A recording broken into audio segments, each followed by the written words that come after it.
Hey, hey, how are you doing, Paul?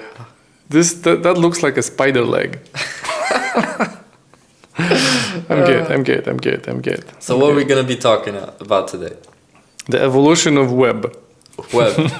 What? Web 1, Web 2, and Web 3. And what the heck is Web 3, right? Everyone asks. You are Web 3. I'm Web 3. I'm Web 1. Yeah. Because I kind of remember Web 1 times. And who's Web 2? I don't know. The Web 2 guy is missing. Yeah. I think the Web 2 is kind of a combination of me and you. So combination we'll talk about of Web 1. Yeah, we can put it together. So let's go back to the 90s and talk about what is Web 1. Yeah. As far as I remember, I don't even know how to explain it to your generation. So from my perspective, I know it's considered as a read-only. Yes. And search. It's like kind of you just search and read. Read only, but like there was no Google at the time, right? Yeah. So if I remember correctly, you would have to use this very slow internet connection. It's not like recent times, and then you would have to find this website. I don't even remember how you find that website. Mm-hmm. Somehow you find the website. Was it like a Wikipedia? Yeah, I think the interface was similar or even worse. I can't even remember. Yes, that was a long time ago. And then you would have to download the content to your computer and then browse it. And I don't even know if that makes any sense to people these days. Does it make sense to you? It does make sense. Really? It definitely makes sense. It makes sense. You know, I remember I was watching a video before, during the .com bubble, right? Mm-hmm. When basically, who was it? The Microsoft guy, the old guy. I don't know, Moses? What's his name? Not Jeff Bezos. It went. The other Jeff Bezos? Yes, the other one. What's his name? Bill Gates. Bill Gates. Yeah, he was. People were laughing at him about how do people like send emails and communicate together. I don't know. The way you're sitting is kind of funky. Like I don't know why this is this way, but let me fix it for myself. I'm sitting in front of my microphone, and you're just absolutely ignoring the fact I'm a bit too bulky. No, you're like super excited for some reason. So, but let's get back to Moses. I mean, to Moses, to Bill Gates. To Bill Gates. Yeah, and people were just laughing at him during that time. How people send emails, or how people just, why would people watch a football match, American football match, online? Yeah, they had TV at the time, so there was, nobody's questioning that anymore recently. So basically, let's give it in a nutshell. Web 1 is a digitized dictionary for the masses online. I guess we can use that as an example. Like a dictionary, like it's read only. That's true, and then I think it was mostly used by companies. Like there were no personal blogs, right? So there were only information that the companies wanted to share. I don't know. This is what I'm telling you. Okay. Youngster. Okay. Okay. This is the knowledge that me and Moses, Bill Gates are sharing. So, so it was read-only content, and then you would have to download that content and then browse it on your computer, which is kind of crazy. So that is kind of understandable. Like, does your generation understand this? Yeah, definitely. Okay. Now you explain Web 3. Web 3. Yeah, we can skip Web 2 as everybody knows Web 2, right? Maybe they don't. Because the terminology is kind of a bit, confusing at sometimes, But still, give it in a nutshell what it is. So I don't know. Web 2 is everything that we are used to, like everything that we are using now. And I don't think we can kind of explain it, but we can also tell people to just Google it, right? Or no? Yeah, we can tell them to just no, Google but it. I would. So the Web 1 is whatever years ago. And then Web3, I think we could discuss Web3 and then relate and at back the to end, Web2. and then get back to Web2 as I think it's relatable in some ways, right? Yep. So what is Web3? What is Web3, Mick? So, experts say it's the read, write, and executive web, basically. So Web3 is basically... It's at the moment, we still can't define what is specifically Web3 because it's still kind of building itself up. We're still in its infancy, if it makes sense, right?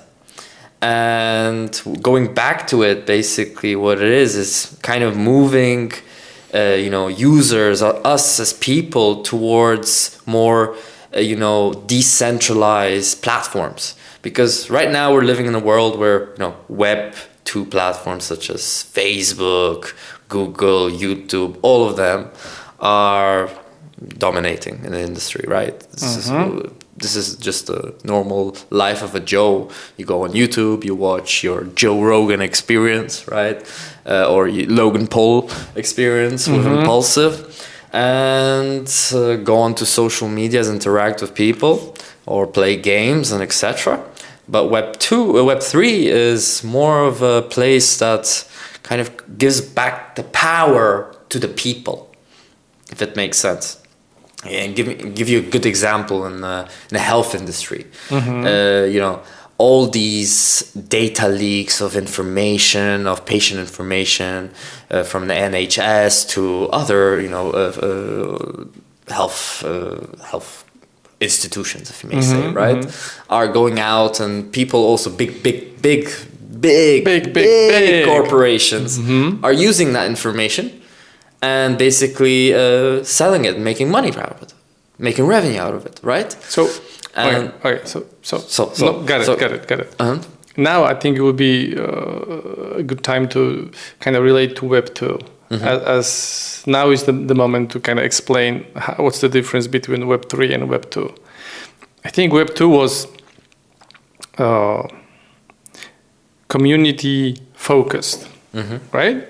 Because it was building communities, like all the social media, the social media that we know and everything. I think it was based on building that community. And Web3 is focused on you as an individual person. Yes or no? Yes and no. Because I think, I believe yes in a way, right? Because it's kind of more of like giving power to yourself. You own everything. You own your information. No one else has the access to that information till you say yes, right? And that's actually super interesting what you just said, because it's yours. And then comparing Web2 and Web3, I think makes a lot of sense. In Web2, Facebook, Twitter, whatever other social media, TikTok, they own the data, right? Correct, yeah. In Web3, it's very, very possible that you will own the data. And I've been actually listening to Andrew Tate, one of the interviews of his, and he said the first platform that kind of thinks of the creators first will win. Like I see that Meta was relevant, it's not relevant anymore. TikTok will be banned in most countries of the world. Correct. So there is space for the Web3 social platform. And that platform, to succeed, most likely should give the content creators the data that they worked for.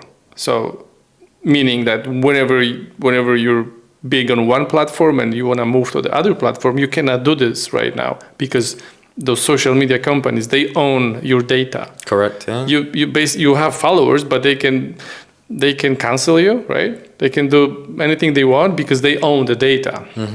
I think the future of Web3 would be a social media platform that gives you the rights to the data. So whenever you decide that you don't want this platform anymore, you can collect the data, take it with you, and move it to some other platform. And I think that kind of explains the Web3. I don't know, what do you think? Yeah, that's a great definition. I love it.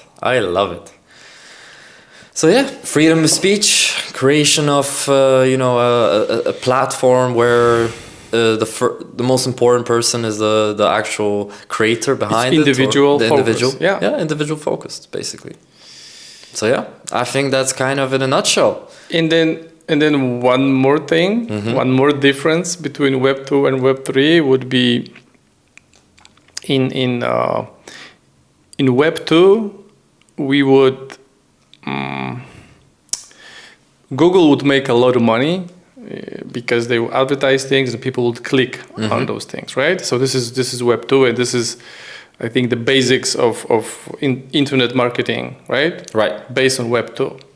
I think in Web 3, it would be the user engagement versus cost per click.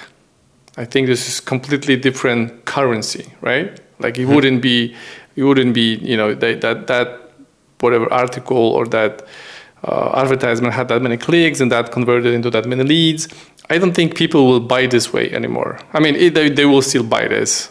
They will still buy this way, but I think the revolution has started already, and it's been changing. And I think this is what YouTube is doing, and all the algorithms of YouTube, like they are favoring the content that people are watching a lot, right? Yeah. So this algorithm is actually beneficial for content creators that engage the viewers the most. So that's just, I think, another difference between Web 2 and Web 3. Oh, and Web 3 is still not ready in a way, right? We're talking Absolutely about, not. if you see all these projects right now, they're basically a combination of Web 2 and Web 3. They're a Web 2.5 solution, basically. 2.6. Yeah, but I think 2.5 solution is very important. We are on the way to 3.0, 3.0, we are, right? we are. But I don't think the whole world is.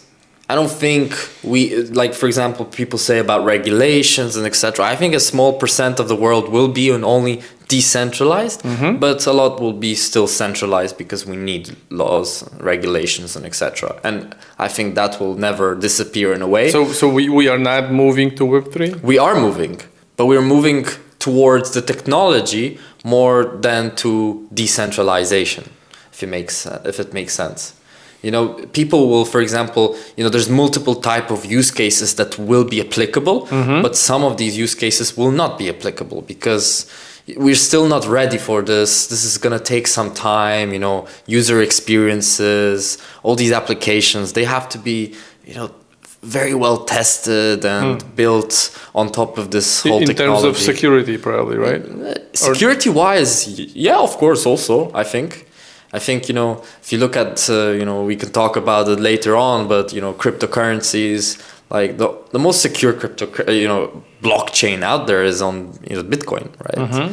Because Bitcoin is decentralized, no one owns it. There's no specific, this is for people, right?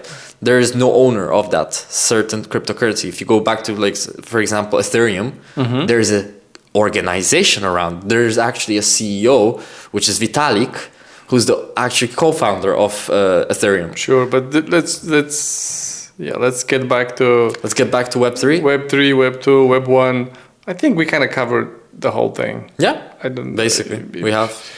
I don't think there's anything else to say. And the cryptocurrency topic would be, maybe addressed some other time. But kind of a use case. Right? For now, I think this is good. So, cheers. It was good. Cheers. It was nice.